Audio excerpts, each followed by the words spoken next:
Okay, we'll pick this up where we left off.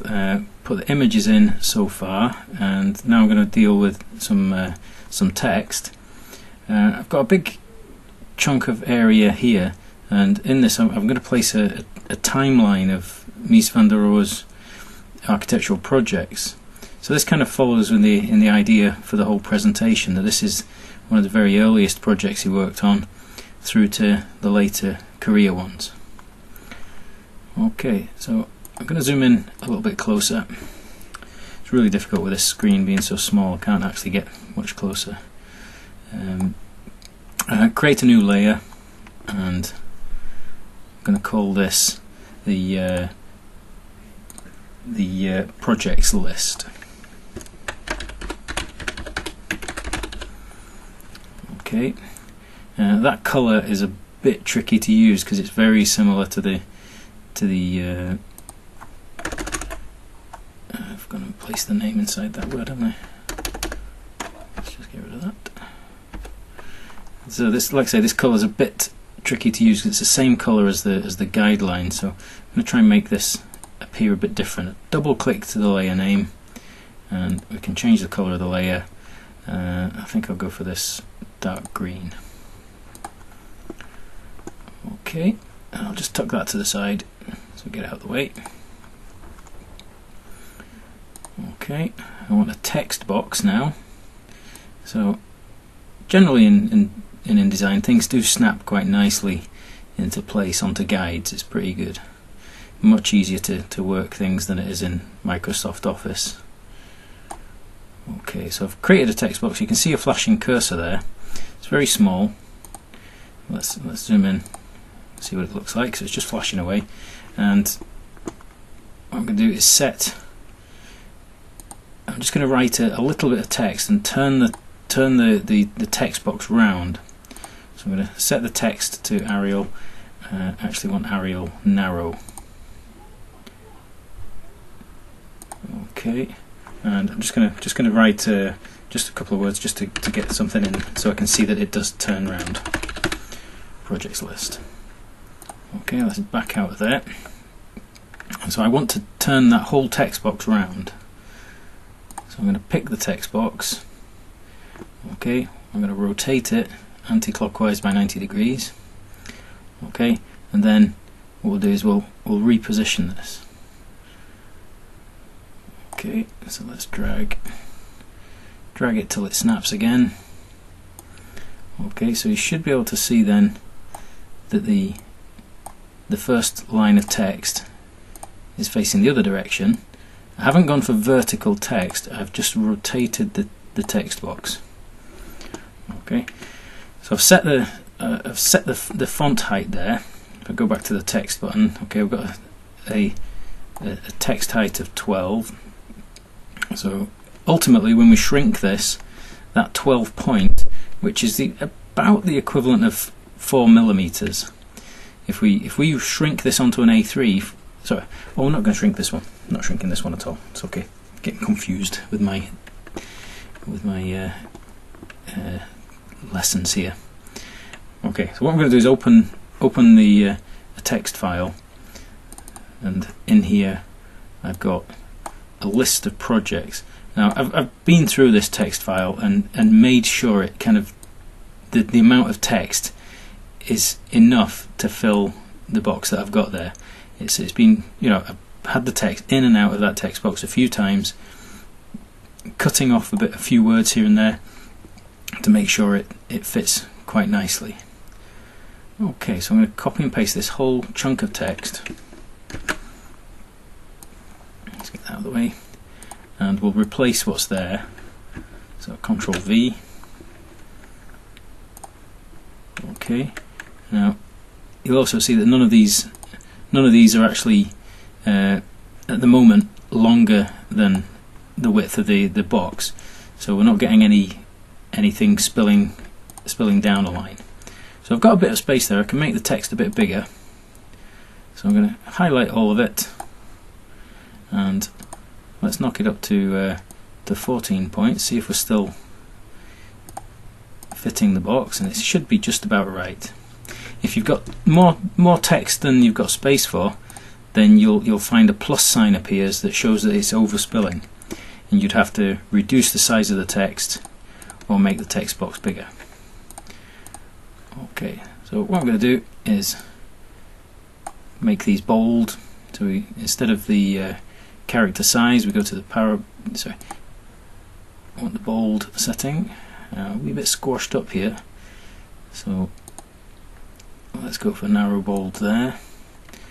Might have just enough space to make the text a bit bigger there, so let's see if I can get those to 16 point for the titles. I don't want it to spill out of the box though. So we want bold and 16. Okay, 2 more titles here. Okay, bold and 16.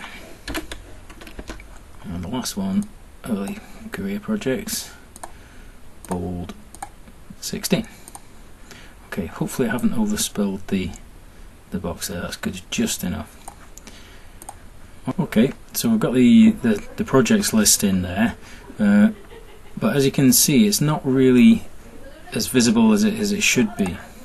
If I slide across here, you can see the trees are obscuring the text. There's too much happening in the background. So what we could do with is an object behind the text but above the photograph to kind of help knock out a bit of the strength of those trees. So we'll introduce a mask in here, and just using a white rectangle set to semi-transparent should do the job.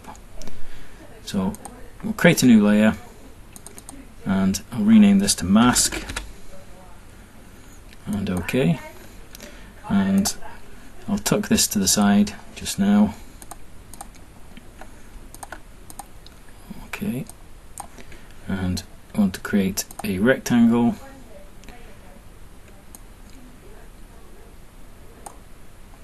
Okay, and so that rectangle has been given a stroke size on it. Okay, it's got a black line around it, so let's kill that off. We don't want any stroke. Okay, but we do want fill, so we want to fill with white. Okay, now this isn't white, this is paper, so this would completely remove the trees. So I don't want to do that. I want to use white so I can make it semi-transparent. So we want a new color swatch. Don't name it with the color value. We're going to call this white. Color mode RGB, and OK. What have I done there? Forgot to change the color actually, so double click white.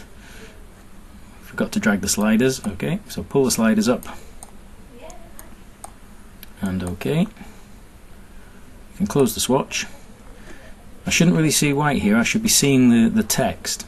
So there's something wrong with the layers at the moment. Okay, and it's the mask that's in the wrong order. The mask should be below the projects list. So we'll just drag that down, and you can see it goes white. It's blanking out too much of the trees, so what we want to do is change the opacity of that layer, the transparency of it. If we introduce the effects window, we can go to Window, and we want to see the effects. We can make this layer 50% transparent, so we can see through. Maybe you're still seeing a bit too much of the trees, so let's maybe go to 40. Oh, wrong way. I want to go to 60. Okay, now the rectangle seems to, because there was a stroke setting there, I think it's resized itself to suit the stroke, so we just need to tweak the edges of that object. Okay, now the text for the projects list is a bit close to the edge of the box there, so we'll go back to the projects list layer, select the object. Okay, we'll right click that object and we can do, it's not got this text box yet, we need control of the text box. That's better, got the text box now, got the green showing. Okay, right click that, got text frame options, and we can bring the text in maybe 1 millimeter from each side. And press OK. So it just nudges the text in slightly. Okay, that's looking tidy. Let's put a title in this slot. So let's create a new layer for the title.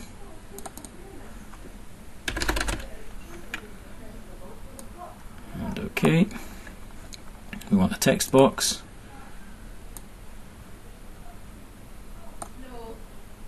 Okay, and I'm just going to type this in capital letters.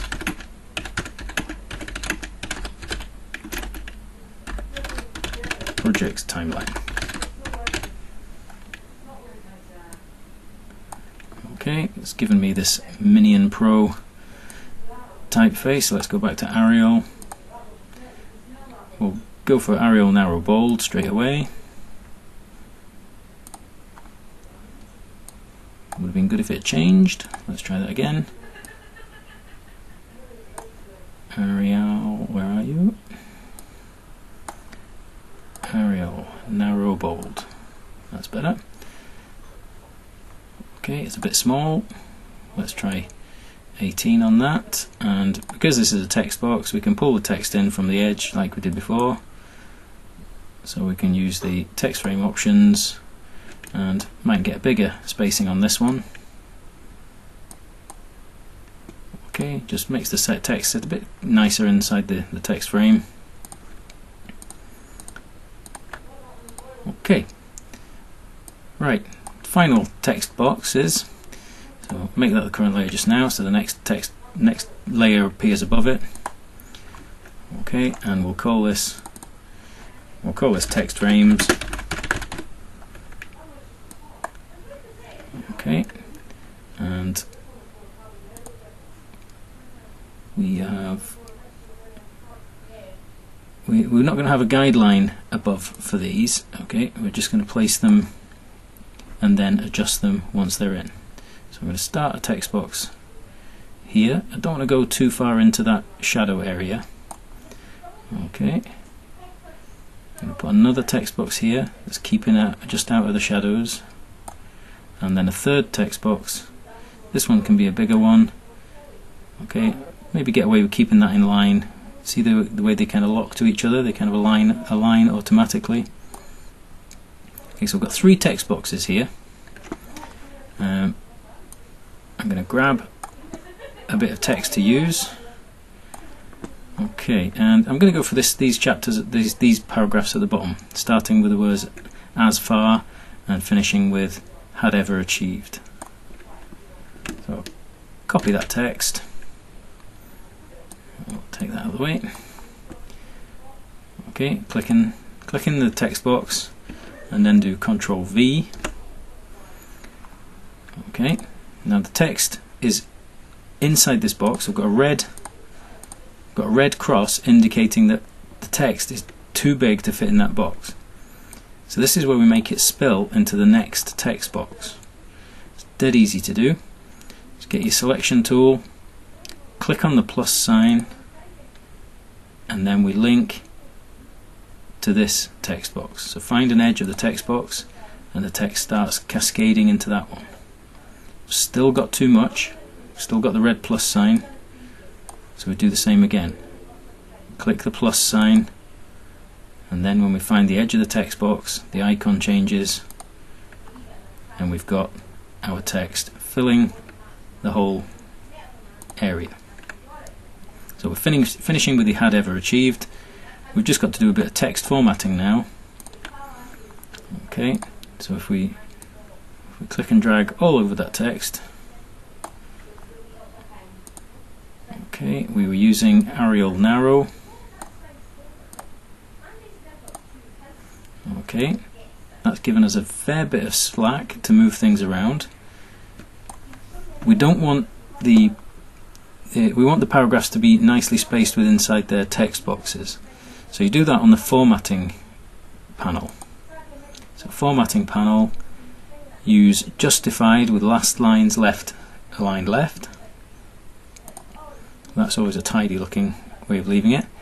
I actually got one of the text boxes here a bit too big. We need to correct that before we go any further. But while I've got it all selected, take the tick off hyphenate, and this will stop words doing this. We've got con here. You know, we don't want this to happen everywhere. It looks pretty untidy when words get hyphenated automatically. Okay, so we'll turn off hyphenation, and now we'll just adjust the size of this text box. Look for a position that I can drag. Oh, it's taken 2 there. I don't want to do that. Thinking they're all joined together, so one at a time, please. Okay, just check. This one's spilled over, so I'll take that back that way. Just make sure my text boxes. Didn't do very well with my positioning, did I? Okay, let's just line these up properly. Check it at this side as well. No, we're a bit off. I must have accidentally moved all 3 boxes at the same time. Okay, now I don't think I've got a bit too much text in this one that's in the shadow, so I've got a bit of space below, so I could adjust the text box height. Okay, you can get the text more visible. Okay, similarly here, well that finishes nicely with a full word at the bottom into the next paragraph. That's looking quite good. It's still visible. I'm not going to be able to squeeze this line onto that one, so I think we'll just drag this further down in that manner, wanting to make sure the text is in line with each other. Doesn't look like it is at the moment. It's really difficult to work InDesign in such a small screen. Let's tuck this away. Okay, just a little tiny little adjustment here, trying to get this text to flow through and stay in line. I think we can do that using this.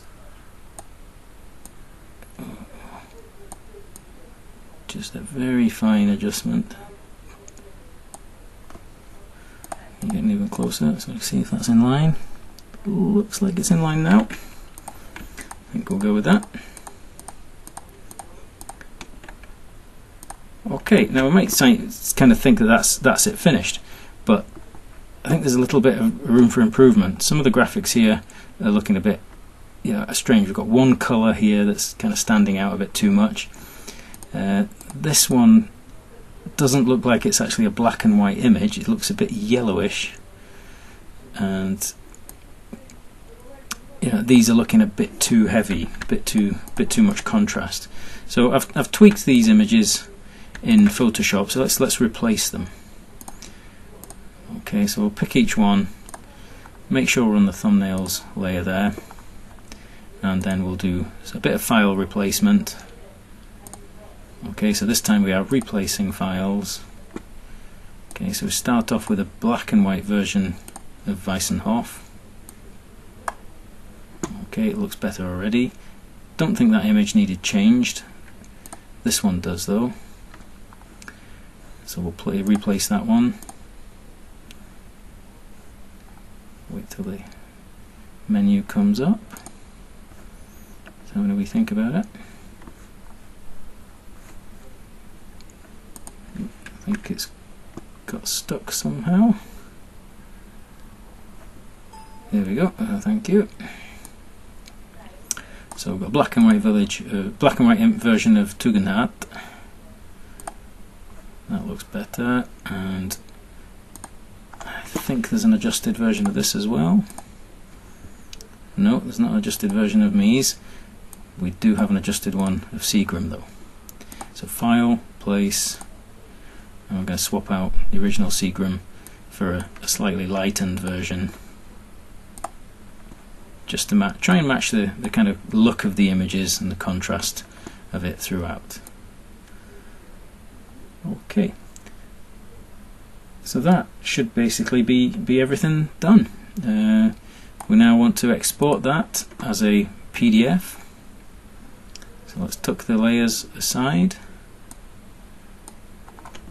Okay, and then do File, Export. Okay, I'm going to turn this into version 2. Okay, and we get some options here that we can choose for PDF. You know, if we wanted a very fairly high resolution one for printing onto very fine paper, then we could go to 300 dpi. But the 144 will be fine for this purpose. You know, it's not a super important kind of competition entry. This is just a working display panel. So okay, that. Okay, here we go. Yeah, I've seen this error before.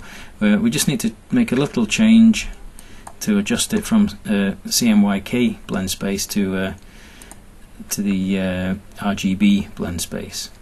That is in Edit, Transparency blend space. It's because we've introduced this white color here. So let's go for Document RGB. I think that's the one that needs changed. And it should export now. So File, Export, version 2. It's remembered the name. That's quite nice. Ready to go. No other changes need done. And okay, it's generating the PDF now. There's a fair few reasonably high-res graphics in there. But if we zoom in, okay, we can see the transparency is working nicely. The text is tidy, the arrangement's good, the image is nice and sharp, all the text nice and legible. Okay, I'll zoom out and we'll finish it there.